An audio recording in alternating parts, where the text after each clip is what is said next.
Imagine standing in front of 400 wedding guests as your cousin announces your new spouse is cheating, while you're holding the cake knife.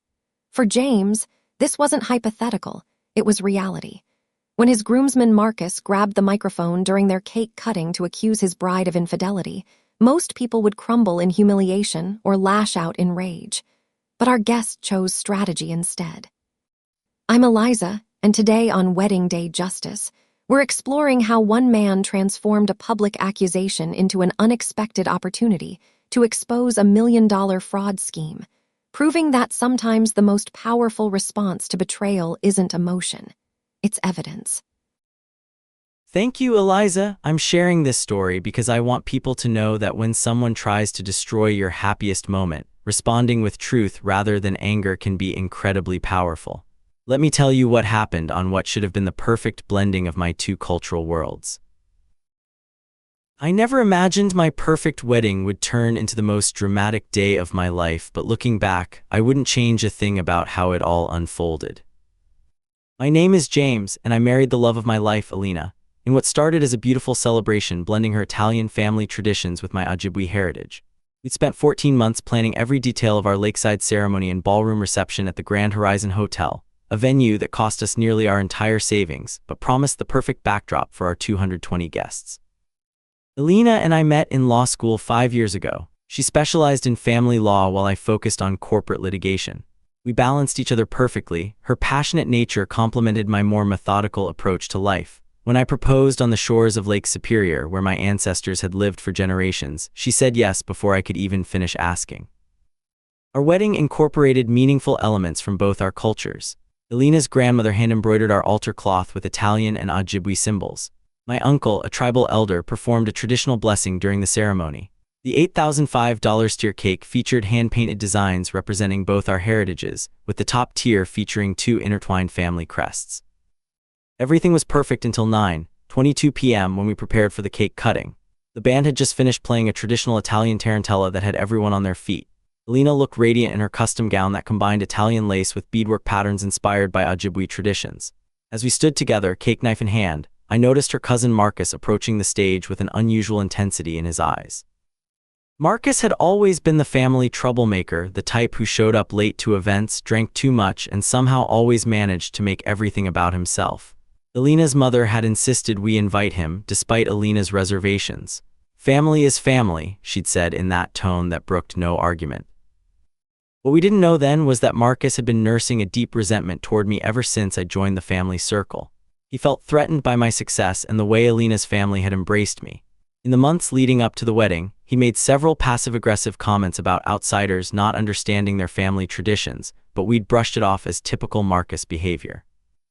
As he approached the stage that night, I had no idea he was about to attempt to destroy the most important day of our lives, or that his actions would lead to one of the most satisfying moments of justice I've ever witnessed. "Stop the music!" Marcus shouted, his voice cutting through the celebratory atmosphere like a knife. The band abruptly stopped playing, and a confused silence fell over the reception hall.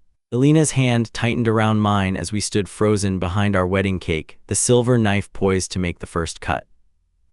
"Ladies and gentlemen, I'm sorry to interrupt this beautiful moment," Marcus announced, his voice dripping with sarcasm as he climbed onto the stage. He was slightly disheveled, his tie loosened and hair mussed as though he'd been running his hands through it repeatedly. "But I cannot in good conscience allow this farce to continue without speaking the truth."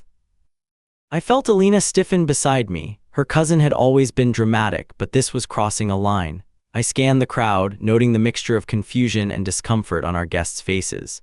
Elena's father half rose from his seat, but her mother placed a restraining hand on his arm, whispering something in his ear.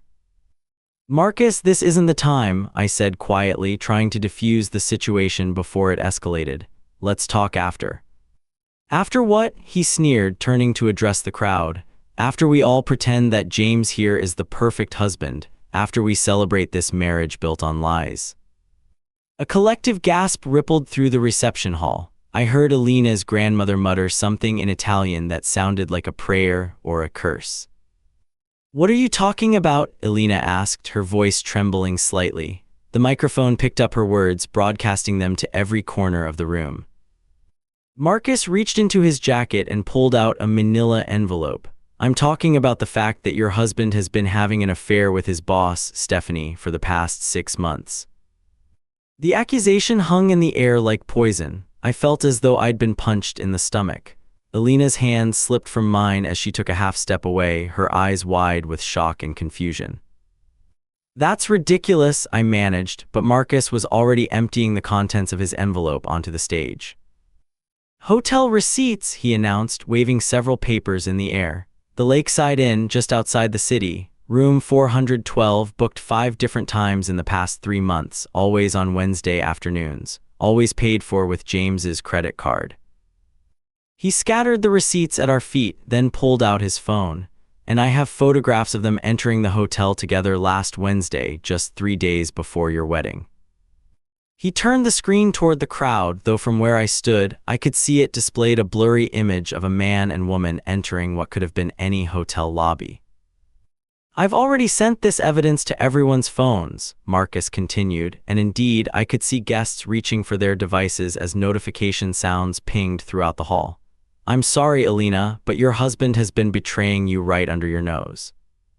The room erupted in whispers and gasps. I saw Elena's father stand up fully now, his face contorted with rage. My own parents looked stunned, my mother clutching my father's arm with white knuckles. Several guests were already heading for the exits, while others were filming the unfolding drama on their phones. I turned to Elena, whose face had drained of color. Elena, this is completely false, I swear to you. Save it, Marcus interrupted. The evidence speaks for itself. I've been watching you for months, ever since I overheard Stephanie calling you late at night. I knew something wasn't right, and as Elena's family, I had to protect her. He turned to Elena, his expression morphing into one of false sympathy. I'm sorry you had to find out this way, cousin, but better now than after you've legally bound yourself to a cheater. Elena's eyes filled with tears as she looked from Marcus to me, then to the scattered receipts on the stage. 220 pairs of eyes were fixed on us, witnessing what should have been our most joyful moment transform into public humiliation. I felt a cold fury building inside me, but I forced myself to remain calm. Marcus was smirking now, clearly satisfied with the chaos he'd created. He thought he'd won. He thought he'd destroyed us. He had no idea what was coming next. The reception hall had become a pressure cooker of tension. Elena's mascara had begun to run, leaving dark tracks down her cheeks that matched the Italian lace of her gown. Her mother had rushed to the stage and was speaking rapidly in Italian, while her father was being physically restrained by 2 uncles from charging at me. My own family sat in stunned silence, except for my cousin Nadia, who was arguing heatedly with a group of Elena's relatives. The wedding planner hovered anxiously at the edge of the stage, clearly having no protocol for this situation. Several guests were already streaming toward the exits, while others had formed small clusters of furious whispers and pointed fingers. Elena, I said softly, reaching for her hand. She flinched away, her eyes filled with confusion and pain. That small movement broke something inside me. Everyone, please, I said, my voice surprisingly steady as I picked up the microphone. I need you to listen carefully. We don't need to hear your excuses, shouted Elena's uncle Giovanni from near the bar. Actually, you do, came a new voice. 2 men in suits had stepped forward from near the gift table. One of them flashed a badge. Detective Michael Rivera, Financial Crimes Unit, and I think everyone here needs to hear what Mr. Blackwood has to say. Marcus's triumphant expression faltered. What is this? Who invited cops to a wedding? I did, I said, meeting his gaze directly. 3 months ago, when I discovered that someone was embezzling funds from Elena's family business. A new wave of murmurs swept through the crowd. Elena's father stopped struggling against his brothers, his attention now fully focused on me. Elena, I said, turning to my wife, whose tears had momentarily stopped in confusion. I've been working with Stephanie, yes, my boss, because she specializes in forensic accounting. We've been meeting at that hotel because it has conference rooms where we could review financial documents without risk of being observed by anyone from your family's company. I nodded to Detective Rivera, who produced a tablet and handed it to me. I connected it to the reception venue's AV system, which we'd used earlier for our photo slideshow. The projector hummed to life, displaying a spreadsheet on the wall behind us. These are financial records from Rossi Imports, I explained, scrolling through the document. For the past 2 years, someone has been systematically diverting funds through a shell company called MCG Enterprises, small amounts at first but growing bolder. In total, nearly $450,000 has disappeared. I clicked to the next slide, which showed incorporation documents for MCG Enterprises. This company is registered to one Marcus Carlo Giordano. All eyes shifted to Marcus, whose face had turned ashen. He took a step back, nearly stumbling off the stage. That's ridiculous," he stammered. "This is clearly some kind of desperate attempt to—" "We have the bank records, Marcus," Detective Rivera interrupted, "and we have witnesses who can testify to your spending habits that far exceed your income as a part-time bartender." "The Lakeside Inn," I continued, picking up one of the receipts Marcus had thrown on the stage, "does indeed have rooms upstairs. But it also has conference rooms in the basement level, which is where Stephanie and I met with Detective Rivera and his partner to review evidence. We needed somewhere private, somewhere no one connected to the Rossi family would think to look." I turned back to Elena, whose expression had transformed from devastation to dawning comprehension. "I couldn't tell you, Elena, not until we were certain. Your father trusted you with overseeing the company accounts, and I was afraid you'd blame yourself for not catching it sooner. And legally, I couldn't risk tipping Marcus off that he was under investigation." "You set me up," Marcus hissed, his earlier confidence evaporating. "You knew I was watching you." "Actually, no," I replied. "We had no idea you were spying on us, but it makes sense now. You must have gotten nervous when you realized I was spending time with a forensic accountant. You jumped to conclusions and thought you could use it against me." The second detective stepped forward, producing a pair of handcuffs. "Marcus Giordano, you're under arrest for embezzlement, fraud, and multiple violations of financial regulations." "This is insane," Marcus shouted, backing away. "Elena, you can't believe this. He's manipulating everyone." Elena had wiped away her tears. She looked at the financial documents still projected on the wall, then at her cousin.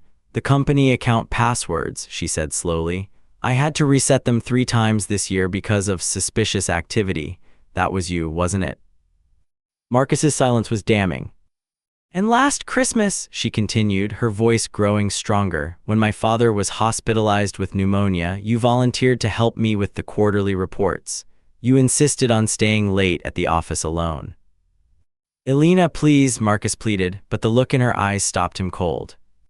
"You stole from my family," she said, her voice now steady and cold, "and then you tried to destroy my marriage to cover your tracks." The detective stepped forward with the handcuffs.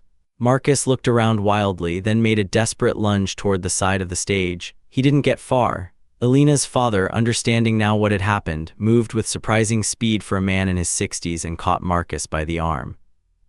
"You disgrace our family name," he growled in heavily accented English, holding his nephew firmly until the detective reached them.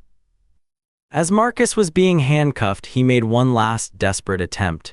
"She's still going to leave you," he spat at me. "No woman wants a husband who keeps secrets."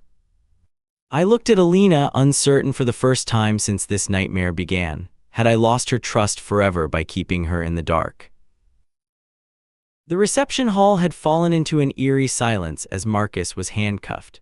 The only sounds were the soft clicks of phone cameras capturing the moment and the muffled sobs of Elena's aunt, Marcus's mother, who had collapsed into a chair, supported by relatives.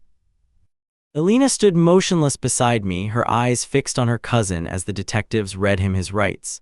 The beautiful cake we'd been about to cut sat forgotten, the silver knife still embedded in its top tier. The band members exchanged uncomfortable glances, clearly unsure whether they should pack up or prepare to resume playing. As the detectives began to lead Marcus away, he twisted in their grip to face us one last time. "This isn't over," he snarled. "You think you've won, but—" "That's enough," Detective Rivera cut him off, guiding him firmly toward the exit. The moment they disappeared through the doors, all eyes returned to Elena and me, still standing on the stage in our wedding finery, surrounded by scattered hotel receipts and financial documents still projected on the wall behind us. I turned to Elena, acutely aware that our next interaction would determine the course of our marriage.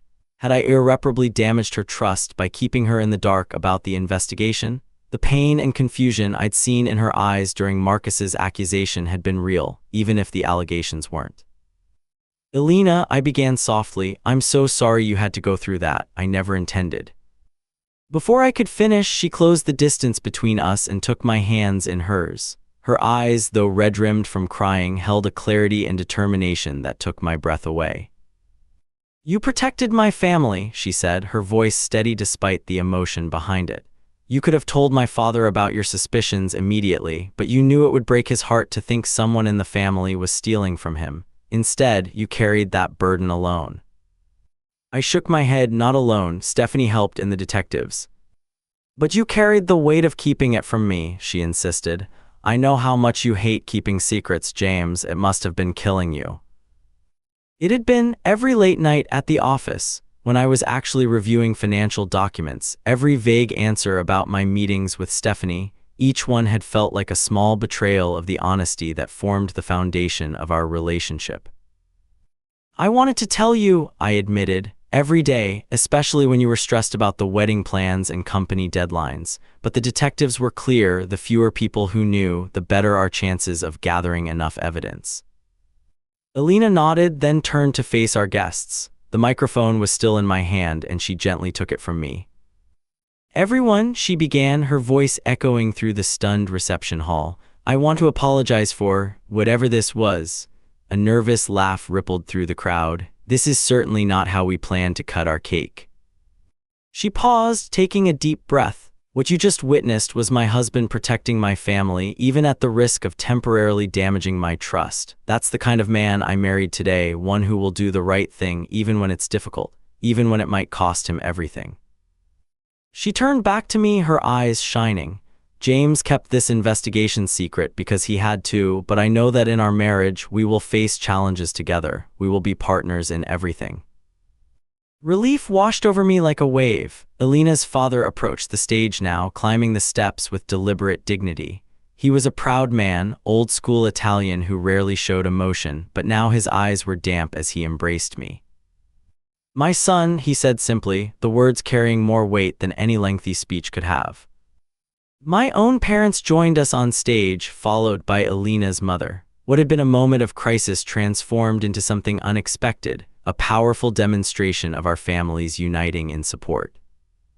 The wedding planner, seizing the opportunity to salvage the evening, signaled to the band. They began to play again, a gentle melody that gradually lifted the mood in the room. Guests who had been poised to leave returned to their seats, their expressions a mixture of relief and lingering astonishment. What do we do now? Elena whispered to me, still holding my hand tightly. I looked at the cake, then at our assembled guests, and finally back at my bride. I think, I said with growing confidence, we finish what we started. I reached for the cake knife, and together we positioned it above the top tier. The photographer, who had been frantically documenting the entire dramatic scene, hurried into position. Ladies and gentlemen, I announced, Elena and I would like to cut our cake for real this time. A cheer went up from the crowd, tentative at first but quickly gaining strength. As we pressed the knife into the cake, slicing through the carefully crafted fondant and rich Italian cream filling, I felt a symbolic weight lifting. We were cutting away the drama and deception, making a clean start. The moment the first slice was free, Elena did something unexpected. Instead of following the tradition of feeding each other a bite, she raised the slice high so everyone could see. To truth, she called out, and to justice. To truth and justice, our guests echoed, raising their glasses in a spontaneous toast. As we fed each other that first sweet bite of cake, the tension that had gripped the room finally dissolved completely. The celebration was back on track, but transformed into something deeper than the carefully choreographed event we had planned. Our wedding had become a testament to our resilience as a couple. Our first trial by fire survived together. The next hour unfolded like a dream, as if the universe was determined to compensate for the drama we'd endured. The band, sensing the renewed energy in the room, transitioned from the gentle melody to more upbeat songs that coaxed people back onto the dance floor. Elena's youngest cousins were the first to break the ice, twirling and laughing in their flower girl dresses, followed by my college roommates who had always known how to salvage a party. The cake was distributed amid a buzz of excited conversation. I overheard snippets everywhere, guests rehashing the confrontation, expressing their relief at the truth, and marveling at the unexpected turn of events. Our wedding had instantly become the most memorable one many of them had ever attended, though certainly not for the reasons we'd planned. "I've never seen anything like that in 30 years of wedding photography," our photographer confessed as she snapped candids of the revived celebration. "Those shots of the arrest will be unique in my portfolio." Elena laughed, a genuine sound that washed away the last of my concerns. "Just make sure you get plenty of happy moments too," she told the photographer. "This wedding isn't defined by what Marcus did." Her father approached us as we circulated among the tables, greeting guests who had chosen to stay. He pulled me aside while Elena was embraced by a group of her law school friends. "James," he said, his voice gruff with emotion, "I need to thank you properly. The company, it is my life's work, Elena's inheritance, if you hadn't discovered what was happening." "Anyone would have done the same," I replied, though we both knew that wasn't true. Many would have immediately reported their suspicions without considering the family implications, or confronted Marcus directly without gathering proper evidence. "No," he said firmly, "you did it the right way, the hard way." He clasped my shoulder tightly. "You are truly family now." Coming from Antonio Rossi, this was the highest praise imaginable. He'd been polite but reserved throughout our engagement, maintaining a certain old-world formality. Now that final barrier had fallen. The DJ announced it was time for our first dance as husband and wife. Elena and I met in the center of the dance floor as the opening notes of our chosen song filled the air. The lights dimmed, creating a soft, intimate atmosphere despite the hundreds of eyes watching us. "Are you okay?" I whispered as we began to move together. Elena's eyes met mine, steady and clear. "I'm better than okay," she said. "I'm proud to be your wife. Even after I kept secrets from you." She smiled, a private expression meant only for me. "You kept secrets to protect me and my family. There's a difference between secrecy and privacy, James. What you did came from love." As we swayed to the music, I marveled at her wisdom and grace under pressure. The woman in my arms had just weathered a public accusation, family betrayal, and the arrest of her cousin at her own wedding, yet here she was, radiating strength and composure. "Besides," she added with a hint of mischief in her eyes, "now we have the best 'how was your wedding' story of anyone we know." I laughed, spinning her in a gentle turn that made her dress billow around her. "That's one way to look at it." "It's the only way," she insisted. "We can let what happened ruin our memories, or we can see it as the moment our marriage was tested before it even officially began and passed with flying colors." The song ended and the dance floor quickly filled with other couples. Elena's grandparents, married for 62 years, danced next to my cousin and her new girlfriend. My parents swayed nearby, my father whispering something in my mother's ear that made her laugh. The wedding planner approached us with a tablet in hand. "I've had several guests ask if we're still doing the bouquet and garter toss," she said, "and the father-daughter dance is scheduled next. Should we proceed with the regular timeline?" Elena looked at me, then at her father, who stood watching us from the edge of the dance floor. "Absolutely," she said firmly. "We're not skipping a single tradition." And so we did. Elena danced with her father to an Italian love song that had been played at her parents' own wedding. I danced with my mother to a melody my grandmother used to sing. Elena tossed her bouquet, caught by her startled sister-in-law who hadn't even been trying to catch it. I removed the garter to hoots and hollers from my groomsmen, and tossed it directly to my eternally single best friend, who blushed furiously. With each tradition we reclaimed, the earlier drama receded further into the background. By midnight, when we finally prepared to leave for our honeymoon suite, the reception was still going strong. Elena's uncles had taken over the music, insisting on traditional Italian folk songs that had everyone linking arms and dancing in circles. My cousins had taught several of Elena's friends the round dance from our tribal gatherings. As we prepared to make our exit through the traditional tunnel of guests, Elena's mother pressed something into my hands, the handcrafted quilt that had been displayed during our ceremony, embroidered with symbols from both our heritages. "This was meant to be presented during the cake cutting," she explained, "but now I think it has even more meaning." She was right. The quilt, with its carefully integrated patterns representing both the Rossi and Blackwood families, seemed to embody everything about our union, separate traditions woven together to create something new and stronger. Elena and I held the quilt between us as we ran through the tunnel of cheering guests, showered with rose petals and well wishes. Outside, instead of the planned vintage car, Detective Rivera stood waiting beside his unmarked police vehicle, the back door open. "Your chariot awaits," he said with a grin. "Least I could do after crashing your reception." We laughed and climbed in, waving to our guests through the window as he drove us the short distance to the hotel's main building where our honeymoon suite awaited. It wasn't the exit we'd planned, but somehow it felt perfectly fitting. 3 months have passed since our wedding day, and the story of what happened has taken on an almost mythical quality among our friends and family. The wedding arrest, they call it, with new details seemingly added with each retelling. According to Lena's youngest cousin, Marcus was led away in leg irons while the entire wedding party performed a choreographed dance of justice. My college roommate swears the detectives rappelled from the ceiling at the perfect dramatic moment. The truth, while less cinematically dramatic than these embellished versions, remains extraordinary enough. Marcus pleaded guilty to all charges 3 weeks after the wedding. The evidence against him was overwhelming once the forensic accounting team completed their full investigation. Beyond the embezzlement from Rossi Imports, they discovered he'd been running similar schemes at 2 other family businesses where he had peripheral access. Elena's father has restructured the company's financial oversight systems, with Elena taking a more prominent role in the management.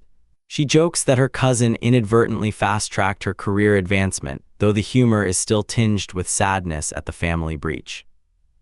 Marcus's mother, Elena's Aunt Maria, initially refused to speak to anyone in the family after the arrest, convinced we had somehow framed her son. The discovery of an offshore account containing over $300,000 of the stolen funds finally convinced her of the truth. Last Sunday, she came to our home for dinner, the first step in what will be a long healing process. As for Elena and me, we found that surviving such a public crisis on our wedding day has given us a unique perspective on marriage. The challenges most couples face in their first year seem manageable compared to what we've already weathered. When we disagreed about holiday plans last month, Elena laughed and said, "Well, at least no one's getting arrested over it."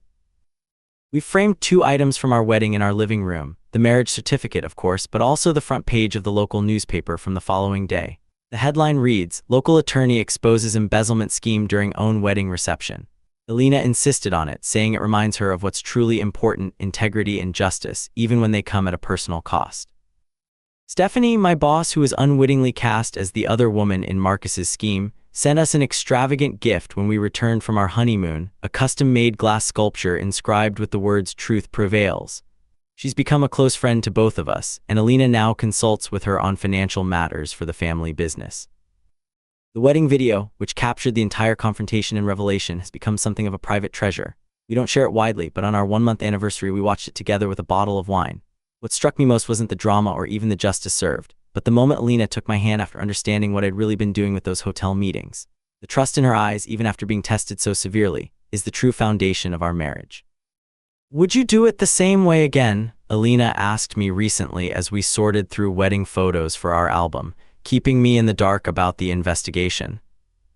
I considered the question carefully. "I would still protect your family," I said finally, "but I'd find a way to bring you into my confidence earlier. Partners should face challenges together whenever possible." She nodded, satisfied with my answer. "That's what I thought you'd say. You always learn from experience. It's one of the things I love about you." The wedding album we're creating doesn't hide what happened. Between photos of our first dance and the ceremony, there's a page dedicated to what we now call the revelation. It includes a shot of Marcus being led away by the detectives, but more prominently features Elena and me standing together at the cake table, hands clasped as we faced our guests. The caption reads simply, "The moment our marriage was truly forged." Last weekend, we attended another wedding, Elena's colleague from the law firm. During the reception, the bride's uncle got drunk and began making inappropriate toasts. I watched Elena exchange glances with her friend, both of them clearly thinking the same thing. At least he's not accusing anyone of infidelity or getting arrested for fraud. Perspective is everything. The quilt that Elena's mother gave us now hangs prominently in our bedroom, its intertwined heritage patterns a daily reminder of what we've built together. Sometimes in the morning, I find Elena studying it, tracing the patterns with her finger. "What are you thinking about?" I asked her once. "How the strongest patterns are often made from contrasting threads," she replied, "and how sometimes the most meaningful traditions are the new ones we create ourselves." She was right, of course. Among all the cultural traditions we honored at our wedding, the one that defined us most wasn't planned at all. It was the moment we stood together against deception and chose truth, justice, and family loyalty above all. That's become our personal tradition now, our private anniversary ritual. Each month on the 22nd at precisely 9:22 p.m., the exact time Marcus interrupted our cake cutting, Elena and I share a slice of Italian cream cake, raise our glasses, and toast to truth and justice. It may not be the wedding story we imagined telling our future children, but it's authentically ours. A tale of how their parents' marriage began not just with vows of love, but with a testament to integrity that was tested and proven before the first piece of wedding cake was ever served. And honestly, I wouldn't change a thing about it. James, thank you for sharing your story with us today. What you experienced was a calculated attempt to destroy not just your wedding day, but your credibility and marriage. Your response reveals a powerful truth. When faced with public humiliation, strategic preparation trumps emotional reaction every time. This isn't about revenge. It's about standing in your complete truth when someone tries to fracture your identity and relationships. I'm Eliza Quinn, and remember, here on Wedding Day Justice, veils off, justice on.